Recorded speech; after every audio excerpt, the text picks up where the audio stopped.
আজকে হচ্ছে মেয়েকে একটা অন্যরকম ব্রেকফাস্ট দেবো। এখানে ওটসগুলোকে একটু রোস্ট করে নিয়েছি, ঠিক আছে।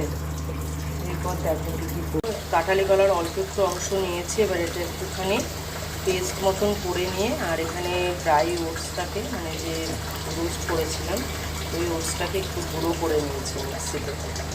ড্রাই যেটা রোস্ট করেছিলাম এটা দিয়ে দিলাম। এবার এখানে জাস্ট কিছু না, এই দুটোকে একটুখানি মিশিয়ে একটু সামান্য ঘি দিয়ে প্যানকেক মতন করে দেবো। ঘি দিয়ে দিয়েছি সামান্য, একটু করে দেবো শরীরে সামান্য।